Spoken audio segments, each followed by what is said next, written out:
اور ان کی پوری جو شاعری ہے ان کو محدود کر کے ہم صوفیزم محدود نہیں مرکزیت کے حوالے سے نہیں ہے، یہی تو ہم اختلاف کر رہے ہیں. بیدل کا جو جہان ہے وہ ایک علیحدہ جہان ہے، جہان بیدل. جہان بیدل وہ اس جہان سے جو ہم رہتے ہیں وہ ایک علیحدہ، ایک منفرد، بہت تفاوت ہے بیچ میں. میں اپنی بات مزید دوسرا نقطہ میں آپ کی اجازت سے اس حوالے سے میں عرض کرنا چاہوں گا. دوسرا جو مطلب صوفیانہ ایک تجربہ ہے بیدل کا، وہ ہے ٹائم کا تصور.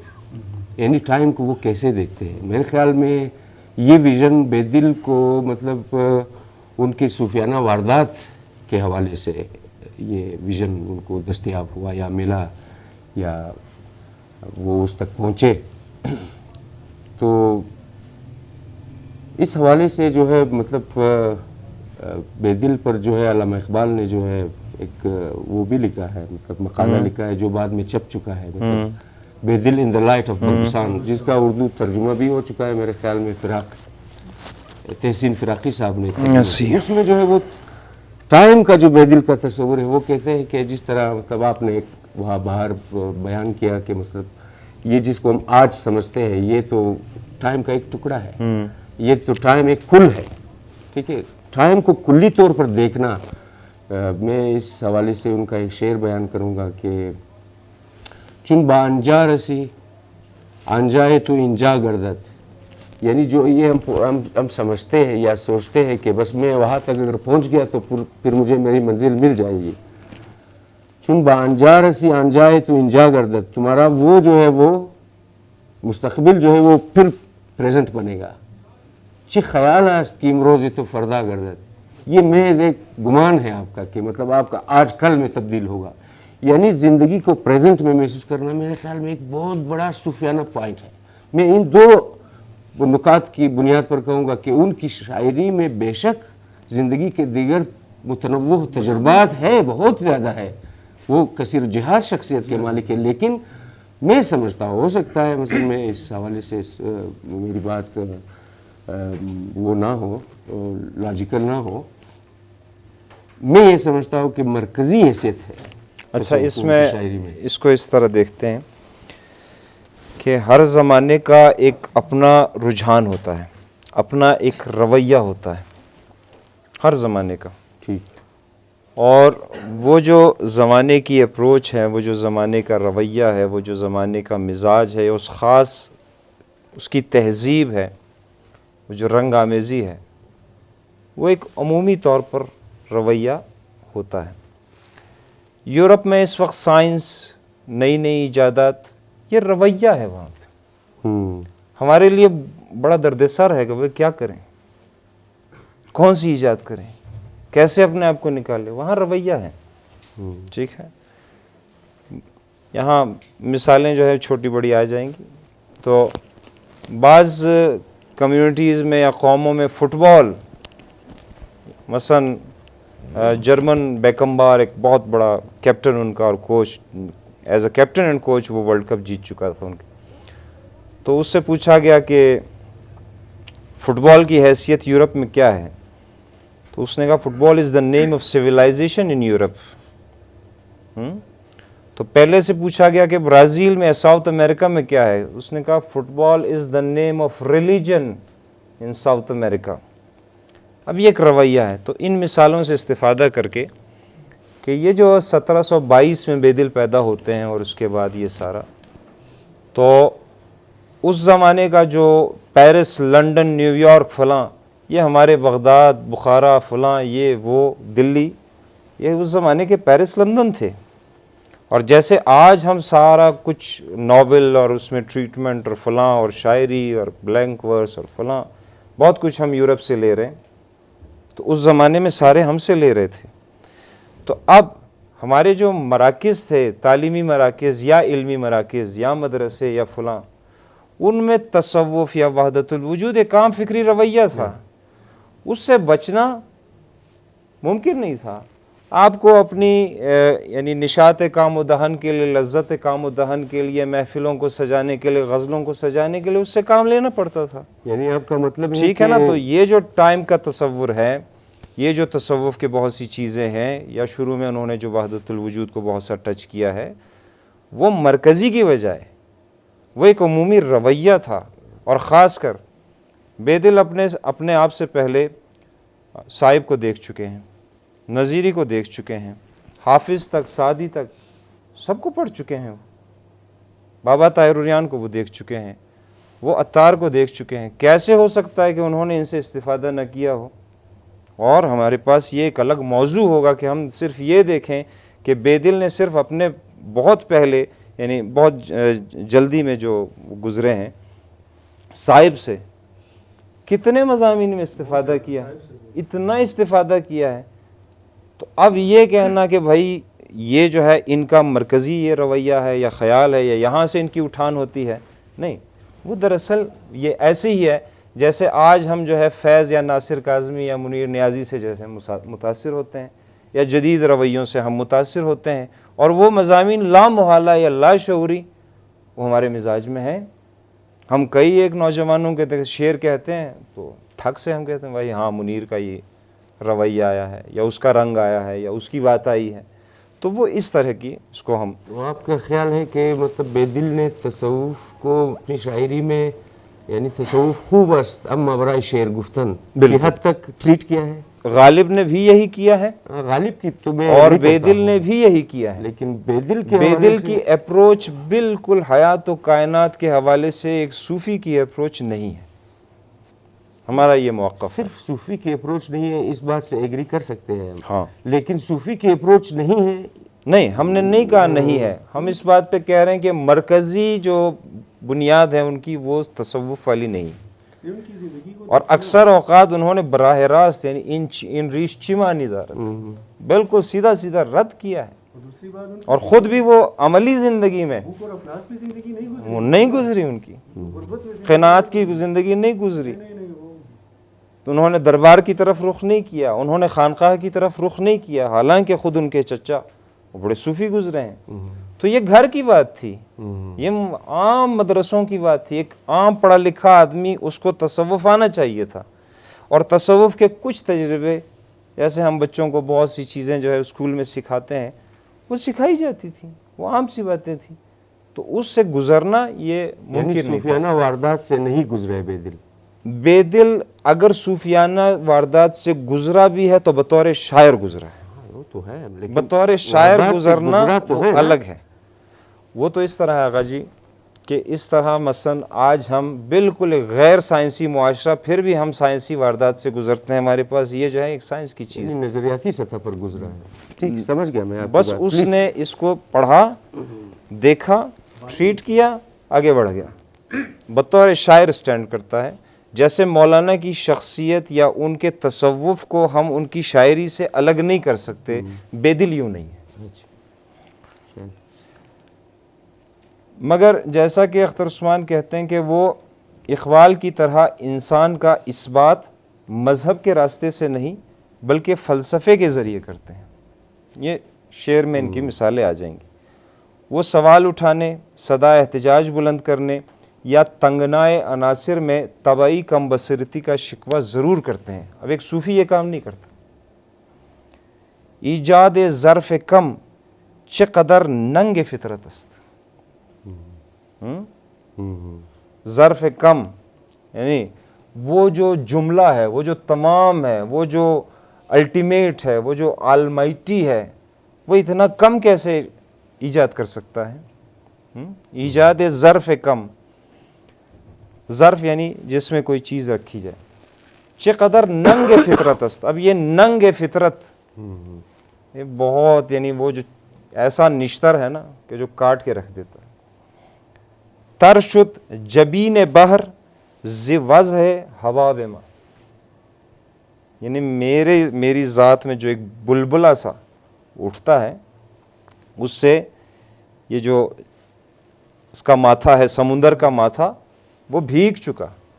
یعنی انسان ایک بلبلے کی صورت، اور وہ سمندر کو دراصل چیلنج کر للکار رہا ہے. اسی کو اقبال نے وہ پہلے ایک دو شعر وہ کر دوں، پھر اقبال کا ایک قطع بھی ہے. اس مقام پر رک کر ذہن غالب کی طرف ضرور جاتا ہے کہ دونوں جہان دے کے وہ سمجھے یہ خوش رہا، یا آ پڑی ہے شرم کہ تکرار کیا کریں۔ وہی چیز جو بے دل نے، تو وہ غالب نے ہمارے لیے دراصل آسانی پیدا کی ہے۔ اور ایک جگہ اور غالب کہتے ہیں، دامان معاصی تو نکابی سے ہوا خشک، میرا سر دامن بھی ابھی تر نہ ہوا تھا۔ اقبال نے اس کو یوں کہا ہے کہ ایک قطعے میں، تیرے شیشے میں باقی نہیں ہے، بتا کیا تو میرا ساقی نہیں ہے، سمندر سے ملے پیاسے کو شبنم، بخیلی ہے یہ رزاقی نہیں ہے۔ تو یعنی یہ کیا کوئی صوفی کی دنیا، تو جیسے ہم کہتے ہیں کہ وہ کشف کی دنیا، اور اس کی دنیا پھیلتی جاتی ہے، وہ ایک عجیب دنیا ہے، لیکن یہاں شاعر شکوہ کر رہا ہے کہ نہیں یہ کم ہے، یہ بہت کچھ، یہ سارا وہ نہیں ہے جو ہم چاہتے تھے۔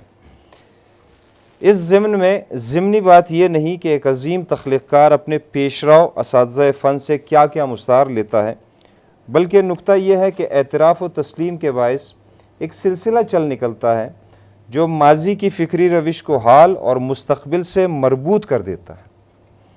یعنی ہم اقبال، غالب، انیس، میر کے ہاں بے دل کے اثرات دیکھ کر بے دل سے جڑ جاتے ہیں، اور اسی طرح بے دل کے ہاں ہم جو ابھی ہم نے بات کی صائب وغیرہ کے اثرات دیکھ کر ہم ان سے جڑ جاتے ہیں۔ بلکہ ایک واقعہ ہے جو جعفر زٹلی صاحب، جو لوگ اردو کلاسیک سے واقف ہیں، کہ سکہ زد بر گندم و موٹھوں مٹر، بادشاہ تسمکش فرخ سیر، تو جس پہ بیچارے کو پھانسی دی گئی، اور وہ زٹلی ماشاءاللہ واقعاً ایسے ہی تھے۔ تو ایک دن آئے وہ اور بیٹھے بے دل کے پاس، تو کوئی اشعار کہے، اور اشعار تھے کس کے خلاف؟ صائب کے خلاف، اور شاید نظیری کے خلاف، اور ان سے کہا کہ بھائی صائب اور نظیری آپ کے سامنے کیا بیچتے ہیں؟ تو بے دل نے کہا کہ یہ 2 سکے لو اور اٹھ کے چلتے بنو، کیونکہ ہم نے جو لیا ہے اساتذہ سے لیا ہے، ٹھیک؟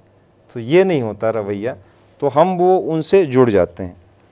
تو بہرحال، اور ان کی عظمت یعنی بے دل کی دقت نظر اور مستقبل بینی مزید بیان یا واضح ہو جاتی ہے۔ بے دل خود کہتے ہیں، کثرتی بسیار در اسباب وحدت گشت صرف، یعنی بہت کچھ خرچ ہوا کس میں؟ وحدت کی جھلکیاں دیکھنے میں۔ یعنی اسباب وحدت کو ہم اس طرح کہیں گے کہ اس توحید تک یا اس کی جھلک تک یا اس کے جو بہت سے عناصر ہیں ان تک پہنچتے پہنچتے بہت کچھ خرچ ہو جاتا ہے۔ عالمی را جمع کردم کن قدر یکتا شدم، یعنی انسان اس توحید تک پہنچتے خود اس کو بھی توحیدی ہونا پڑے گا، یعنی اس تمام انسانوں کو پہلے توحیدی ہونا پڑے گا، سارے انسان ایک ہوں گے تو وہ دوسری توحید تک پہنچیں گے۔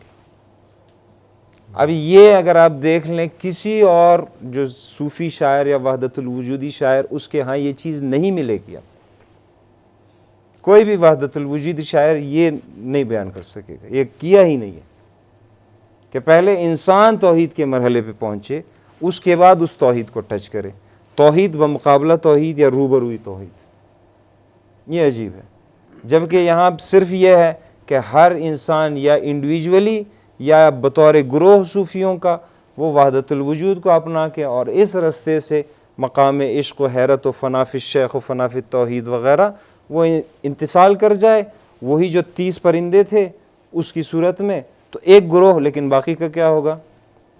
بے دل تمام انسانوں کو ایک کر کے اس کے بعد ایک کے ساتھ ضم کرنا چاہتا ہے، بلکہ وہاں پہ بھی وہ ضم نہیں کرنا چاہتا، وہاں پہ بھی وہ شناخت الگ رکھنا چاہتا ہے۔ بے دل کا تصور جہاں بینی، فکری انداز اور جہتیں ان کا شاندار اور تہدار اسلوب، اس اسلوب میں صوتیات و لفظیات کا حرکی نظام، نئی تمثالیں، بلکہ تمثالوں اور استعاروں سے اپنے جہان معنی کی آرائش، فارسی زبان و ادب میں ایک الگ ہی تجربہ بلکہ معجزہ ہے۔ بے دل ایسے سحرکار اور جادو بیان ہے کہ ایک عمر کی ہم نشینی اور ہم سخنی پر بھی ہاتھ نہیں آتے۔ 1 لاکھ اشعار اور 20-25 سال سے تو ہم بات کر رہے ہیں، تو لوگوں نے عمریں بتا دی. ہمہ عمر جیسے خود بے دل کہتے ہیں، استفادہ انہی سے. ہمہ عمر باتو قدح زدیم و نہ رفت رنج خمار ما چھ قیامتی کے نہ میرسی ذکنار ما و کنار. اچھا اب یہاں وہ جو ہم ابھی بحث کر رہے تھے تو وہ اس سے میں جڑ جاؤں گا. بے دل خانقاہی طرز فکر کے زبردست ناقد ہیں. خانقاہی طرز فکر، وہ عوام دوست اور مزدور دوست ہیں. ہوا سے زر کو وہ خرگری سے تعبیر کرتے ہیں. دراصل ان کے ہاں انسان دوستی اور مظلوم دوستی وحدت الوجود سے فلسفے کی طرف سفر کرتی ہے. یعنی صرف قانے قناعت فلاں یہ وہ نہیں، اجر ثواب نہیں، سوال کیوں ایسا ہے، کیوں یہ ہے. وہ مظلومیت پر راضی نہیں بلکہ اس شکنجے سے آزاد ہونے کی تحریک فراہم کرتے ہیں. جیسا کہ اختر عثمان نے بھی کہا کہ کوئی بھی بڑا شاعر اپنی فکری نہاد یا بنیاد میں مظلوموں اور محکوموں کے ساتھ ہوتا ہے. بے دل مظلوموں محکوموں مزدوروں کے ساتھ ہے. یعنی آپ 1722 میں تصور کریں، آپ شیکسپیئر اٹھا کے دیکھ، یہ اس زمانے میں 300 سال پہلے جدید فکر کا یا جدید طرز فکر کا آدمی اور وہ بات کر رہے، مگر وہ اپنی سطح پر آواز اٹھاتے ہیں یا اپنی خلاقانہ سطح پہ بات کرتے ہیں. کہتے ہیں بترس از آہ مظلومان کہ ہنگام دعا رفتن، مظلوم کی آہ سے ڈرو کہ جب اس کی آہ اوپر جاتی ہے یا عرش کی طرف جاتی ہے. اجابت از در حق بہر استقبال میں آیت، یعنی قبولیت اس کی طرف لپکتی ہے. یعنی اس خانقاہ میں بھی عاجزی کے لیے، مظلومیت کے لیے اتنی قبولیت. اخلاقی سطح سے ہٹ کر وہ فلسفیانہ سطح پر اس قید سے یوں دعوت آزادی دیتے ہیں، ان طرف احتیاج بارگاہ کبریاست، جہاں پہ کسی چیز کی کوئی ضرورت نہیں، وہ خدا کا عرش ہے، وہ اس طرف ہے، وہ کبریا کی جگہ ہے. چنز طلب درگزشت، جب آدمی اپنی کسی بھی طلب سے بالکل گزر گیا، بندہ خدا می شود، یعنی بندہ جو ہے خدا. یہ صوفی کا پھر وہی وحدت الوجود کا تصور کہ بندہ جو ہے یعنی قطرے کی مثال اور وہ دریا میں مل کر دریا ہو جائے، عکس آئینے میں پڑھ کر آئینہ ہو جائے، یا جو ہے وہ قطرہ اتصال کرے اس کے ساتھ، جیسے غالب نے کہا کہ میں بھی ہوں ایک عنایت کی نظر ہونے تک. پرتو خرس ہے شبنم کو فنا کی تعلیم، میں بھی ہوں ایک عنایت کی نظر ہونے تک. تو یہاں پہ یعنی اتصال ہے، جڑنا ہے، ضم ہونا ہے. لیکن بے دل جو ہے یا انسان کو خدا بنانے کے چکر میں ہے کہ اپنی طلب سے ان سے گزر جا، پھر دیکھ اپنا مقام. اور یہاں اس چیز میں ایک اور ڈائنامزم ہے. یہ خطہ اپنے حوالے سے بہت یونیک خطہ ہے جو بر صغیر میں ہم بیٹھے ہوئے ہیں، کیونکہ یہاں بہت سی تہذیبیں، بہت سے مت، بہت سے عقیدے، بہت سی چیزیں، چاہے وہ وحدت الوجودی ہوں یا وہ توحیدی ہوں یا وہ اسلامی ہوں یا ہندوازم، یا اس سے ہٹ کر ان چیزوں سے انکار، بدھزم، جینزم. اب بدھزم میں ہمیں پتہ ہے کہ بدھ نے نہ انکار کیا نہ اقرار کیا، بس یہ کہا کہ اپنا چراغ را خود بنو. تو بے دل کے ہاں وہ چیز بھی کشید ہوتی ہوئی آئی ہے. وہ جو ہندوازم اور بدھزم اور جینزم کے جو عناصر ہیں یا اس کلچر نے جو فارسی کو دیا ہے، اسی لیے بے دل کو سمجھنے کے لیے ایرانیوں کو بڑی دقت کرنی پڑتی ہے. وہ اس طرح آسانی سے نہیں کھلتا. وہ حافظ کی زبان بڑی سلیس، بڑی روزمرہ کی، وہ سمجھ میں آ جاتی ہے، وحدت الوجودی بھی ہے، فلاں بھی ہے. لیکن بے دل کی زبان اس لیے آسانی سے سمجھ میں نہیں آتی. یا پھر یوں کہہ سکتے ہیں کہ وہ اس سلسلے کو ناگزیر سمجھتے ہیں کہ بی جفائے چرخ دل را قدر نیست، رو سفیدی ہائے تخم از آسیاست. جب تک انسان پہ پڑتی نہیں ہے تو وہ اپنا جوہر بھی سامنے نہیں لا سکتا. جیسے وہ